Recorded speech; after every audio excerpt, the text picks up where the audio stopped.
الرحیم صلو علی الحبیب صلی اللہ تعالی علی محمد۔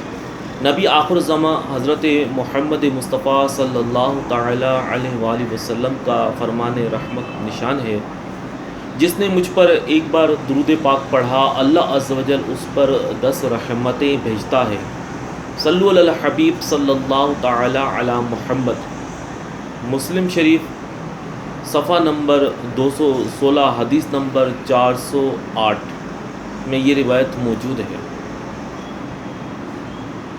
محترم اور پیارے بھائیوں، رمضان المبارک کی مبارک گھڑیاں جاری و ساری ہیں۔ اب ہم الوداع ماہ رمضان کے قریب آ چکے ہیں، جمعۃ الوداع قریب ہے۔ اللہ جل شانہ و جل سبحانہ اپنے بندوں پر بڑا فضل فرماتا ہے کہ جس نے یہ مبارک مہینہ عطا فرمایا۔ اس ماہ مبارک کے آخری جمعہ کو علماء جمعۃ الوداع یعنی رمضان المبارک کا آخری جمعہ کہتے ہیں، اور اس میں اکثر الوداع ماہ رمضان کا خطبہ بھی دیا جاتا ہے اور اس میں اشعار بھی پڑھے جاتے ہیں۔ اب کئی جگہوں پر یہ بات واضح ہوئی کہ لوگوں نے اس پر اعتراض قائم کیا کہ آیا کہ ان اشعار کا پڑھنا درست ہے کہ نہیں، آیا اس میں کچھ خرابی تو نہیں۔ تو یاد رہے کہ الوداع ماہ رمضان کے ایسے اشعار جن میں کوئی شرعی خرابی نہ ہو، ان کا پڑھنا سننا مباح و جائز ہے۔ البتہ اس میں ثواب حاصل کرنے کے لیے اچھی نیت ضروری ہے، اور جس قدر اچھی نیتیں زیادہ ہوں گی اسی قدر ثواب بھی ملے گا۔ الوداع ماہ رمضان پڑھنے سننے کے ذریعے وعظ و نصیحت حاصل کروں گا، یعنی نیت بندہ کرے تو کہے کہ یہ الوداع جو میں سن رہا ہوں اس کے ذریعے سے میں وعظ و نصیحت حاصل کروں گا۔ نمبر 2، اللہ و رسول عز و جل و صلی اللہ علیہ وسلم کی محبت، ماہ رمضان کی الفت دل میں بڑھاؤں گا، نیکیوں میں رغبت حاصل کروں گا، گناہوں سے بچنے کا ذہن بناؤں گا۔ جب یہ نیتیں اس کلام کے حوالے سے شامل ہوں گی تو انشاءاللہ اس کا اجر بھی ملے گا۔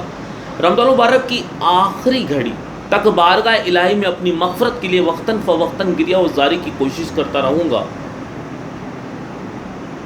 ایک فرمان مصطفیٰ صلی اللہ علیہ وسلم میں یہ بھی موجود ہے کہ محروم ہے وہ شخص کہ جس نے رمضان کو پایا اور اس کی مغفرت نہ ہوئی، کہ جب اس کی رمضان مبارک میں مغفرت نہ ہوئی تو پھر کب ہوگی؟ واسطہ رمضان کا یا رب ہمیں تو بخش دے، نیکیوں کا اپنے پلے کچھ نہیں سامان ہے۔ اس نیت سے الوداع ماہ رمضان کے اجتماعات میں شرکت کروں گا کہ نیکیوں کا جذبہ باقی رہے بلکہ مزید بڑھے، کیونکہ رمضان مبارک میں نیک لوگوں کے اندر نیکیوں کا جذبہ جو ہے وہ بڑھ جاتا ہے۔ بہت سے لوگ خوف خدا کے سبب گناہوں سے رک جاتے ہیں، مگر افسوس رمضان شریف جو ہی رخصت ہو جاتا ہے بے عملی ایک بار پھر بڑھ جاتی ہے اور نمازیوں کی تعداد میں بھی کمی آ جاتی ہے۔ مسجدیں خالی نظر آتی ہیں۔ ان تصورات کے ساتھ نہ صرف خود بھی بے عملی سے بچنے کی نیت سے بلکہ دوسروں کے متعلق دل میں کڑن یعنی دکھ رکھ کر سوز اور رقت کے ساتھ ماہ رمضان کو الوداع کر کے اپنا خوف خدا بڑھاؤں گا۔ آئندہ سال ماہ رمضان نصیب ہونے کی آرزو اور اس میں خوب نیکیاں کرنے کی نیت شامل رکھوں گا اور اس ماہ مبارک کے الوداع کروں گا۔ تشبہ بالصالحین یعنی نیک لوگوں سے مشابہت اختیار کروں گا کہ سلف صالحین یعنی گزشتہ زمانے کے بزرگان دین رحمہ اللہ رمضان مبارک کی جدائی پر غمگین ہوتے تھے، ان پر غم طاری ہوتا تھا۔ خائفین یعنی خوف خدا رکھنے والوں کے اجتماع کی برکات حاصل کروں گا، یعنی نیک لوگوں کی صحبت اختیار کروں گا تاکہ مجھے مزید نیکیوں کا شرف مل سکے۔ اشعار کی صورت میں مانگی جانے والی دعاؤں میں شرکت کروں گا کہ الوداع کے بعض اشعار اصلاح اعمال، خاتمہ بالخیر اور مغفرت وغیرہ کی دعا پر مشتمل ہوتے ہیں۔ اللہ و رسول اور نیک اعمال کی محبت میں رونے کی کوشش کروں گا کہ الوداع پڑھنے سننے والوں کو اللہ و رسول عز و جل و صلی اللہ علیہ وسلم اور ماہ رمضان المبارک کی محبت میں عموماً رونے کی سعادت نصیب ہوتی ہے۔ جو علم نیت رکھتا ہے وہ مزید نیتیں بڑھا سکتا ہے۔ آئے اتار بدکار کاہل رہ گیا یہ عبادت سے غافل، اس سے خوش ہو کے ہونا روانہ الوداع الوداع آہ رمضان۔ مفسر شعر حکیم الامت مفتی احمد یار خان علیہ رحمہ حدیث پاک کے حصے اتاکم رمضان شہر مبارک، یعنی رمضان کا مہینہ آ گیا ہے جو نہایت ہی بابرکت ہے کے تحت میرات جلد 3 صفحہ نمبر 137 پر فرماتے ہیں کہ برکت کے معنی ہے بیٹھ جانا، جم جانا، اسی لیے اونٹ کے طویلے کو مبارک الابل کہا جاتا ہے کہ وہاں اونٹ بیٹھتے بنتے ہیں۔ اب وہ زیادتی خیر یعنی بھلائی کا بڑھنا ہو جو آ کر نہ جائے برکت کہلاتی ہے، چونکہ ماہ رمضان میں حصی یعنی محسوس کی جانے والی برکتیں بھی شامل اور غیبی برکتیں بھی، اسی لیے اس ماہ مبارک کو ماہ مبارک بھی کہا جاتا ہے۔ اس مہینے کا نام ماہ مبارک بھی ہے۔ رمضان میں قدرتی طور پر مومنوں کے رزق میں برکت ہوتی ہے، ہر نیکی کا ثواب 70 گنا یا اس سے بھی زیادہ بڑھا دیا جاتا ہے۔ اس حدیث سے معلوم ہوا کہ ماہ رمضان مبارک کی آمد یعنی آنے پر خوش ہونا، ایک دوسرے کو مبارکباد دینا سنت سے ثابت ہے، اور جس کی آمد یعنی آنے پر خوش ہونا چاہیے اس کے جانے پر غمگین بھی ہونا چاہیے۔ دیکھو، نکاح ختم ہونے پر دعوت کو شرعاً غم لازم ہے، اس لیے یعنی کہ اگر نکاح کسی کا ہو اور اس کے نکاح کے بعد یعنی نکاح ختم ہو جائے، کسی عورت کا نکاح ختم ہو جائے تو اس پر لازم آتا ہے کہ وہ اس کی عدت کرے، یعنی اس پر غم منائے۔ اسی لیے اکثر مسلمان جمعۃ الوداع کو مغموم اور چشم پرنم یعنی غمگین ہوتے اور رو رہے ہوتے ہیں، اور خطبہ یعنی خطیب صاحبان اس دن میں کچھ دعائیہ کلمات الوداع ماہ رمضان کے متعلق کچھ جملے کہتے ہیں تاکہ مسلمان باقی بچی ہوئی گھڑیوں کو غنیمت جان کر اس میں زیادہ زیادہ کوشش کرے، جیسا کہ اس شعر کے اندر موجود ہے: کوہ غم عاشقوں پر پڑا ہے، کوہ غم عاشقوں پر پڑا ہے، ہر کوئی خون اب رو رہا ہے، کہہ رہا ہے یہ ہر غم کا مارا، الوداع الوداع آہ رمضان۔ ماہ رمضان کی عظمتوں سے کون واقف نہیں؟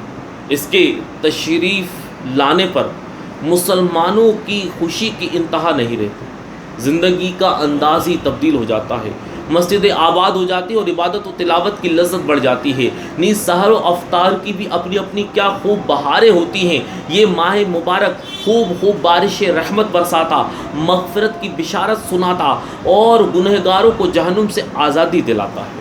اچھے ماحول کی برکتوں میں اس میں جو اعتکاف کیے جاتے ہیں، ان اعتکاف کی جو آخری عشرے کا اعتکاف ہوتا ہے، اعتکاف میں ان کی سنتوں بھری کی تربیت ہوتی ہے، ان کو سنتوں کی ترغیب دلائی جاتی ہے، حضور کے عشق کی باتیں بتائی جاتی ہیں، اللہ کا خوف دلایا جاتا ہے، خوف خدا سے ان کو مبرہ کیا، ان کو بھرا جاتا ہے، اللہ کے خوف میں ان کی عبادات اور ریاضات میں اضافہ ہوتا ہے، وہ نماز میں اضافہ ہوتا ہے، ان کی نمازوں میں اضافہ ہو جاتا ہے، ان کی عبادات میں اضافہ ہو جاتا ہے، وہ نیک اعمال بجا لانے والے بن جاتے ہیں، انہیں نیکیوں کی رغبت اور گناہوں سے نفرت دلائی جاتی ہے، اللہ عز و جل اور اس کے حبیب علیہ الصلوۃ والسلام کا عشق کے خوب جام پیے جاتے ہیں۔ بہرحال معتکف ہو یا غیر معتکف، سبھی کو ماہ رمضان کی برکتیں لوٹنے کو ملتی ہیں۔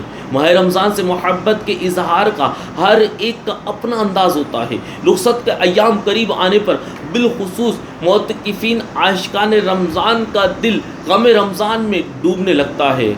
قلب عاشق ہے اب پارا پارا، الوداع الوداع آہ رمضان، الفت ہجر و فرقت نے مارا،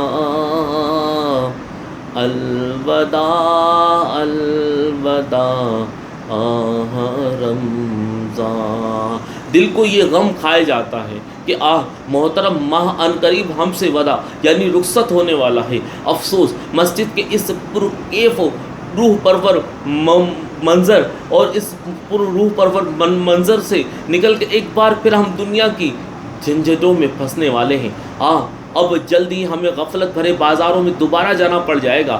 ہائے، ہم جلد بہت جلد اعتکاف کی برکتوں اور رمضان مبارک کی رحمتوں بھری فضاؤں سے جدا ہو جائیں گے۔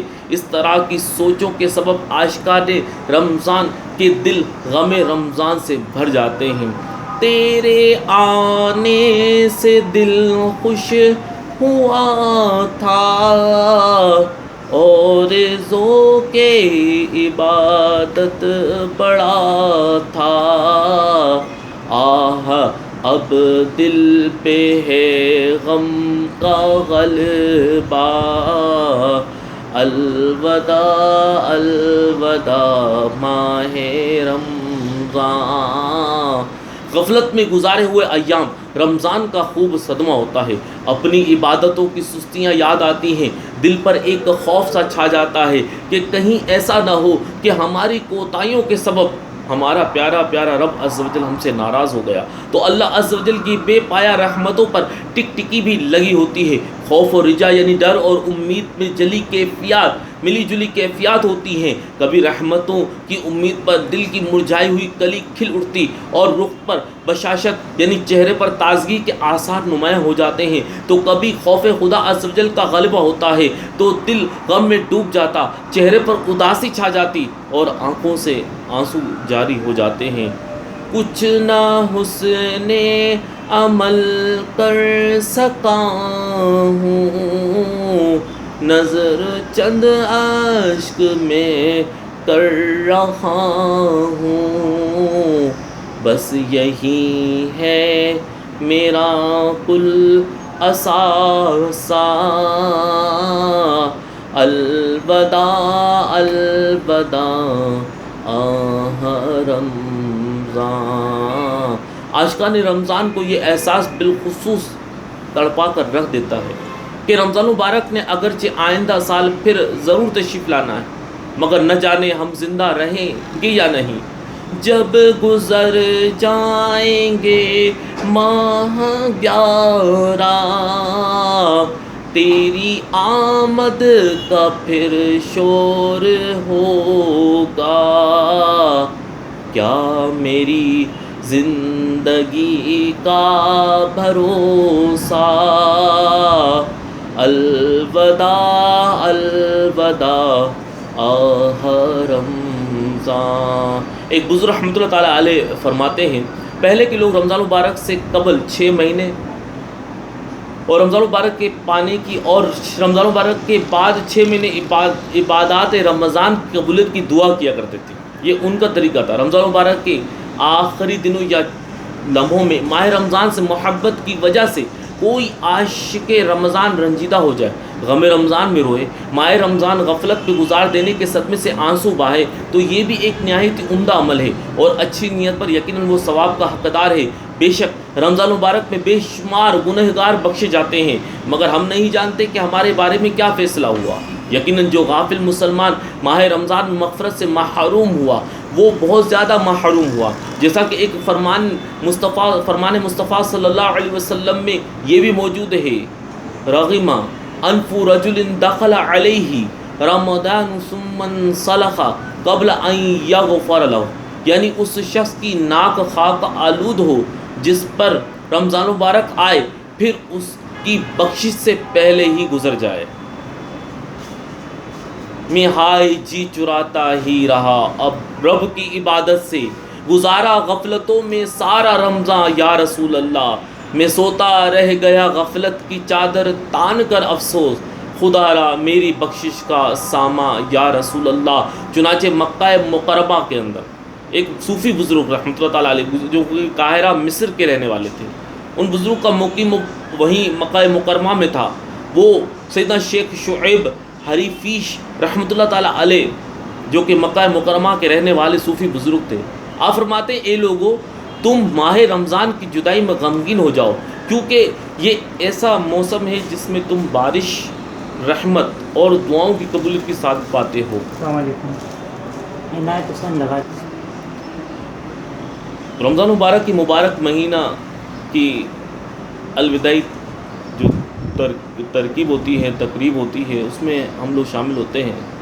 یقیناً یہ بہت بڑی سعادت ہے۔ حضرت سیدنا شیخ شعیب حریفیش رحمۃ اللہ تعالیٰ علیہ آپ فرماتے ہیں کہ میرے بھائیوں، ماہ رمضان کے روزوں اور راتوں کے قیام یعنی راتوں کو عبادت میں کیوں رغبت نہ کی جائے، اس مبارک مہینے پر کیوں حسرت نہ کی جائے کہ جس میں بندے کے تمام گناہ معاف کر دی جاتے ہیں، اور اس بابرکت مہینے کی جدائی پر کیوں نہ رویا جائے جس کے تشریف لے جانے پر خوب نیکیاں کمانے کا موقع بھی جاتا رہتا ہے۔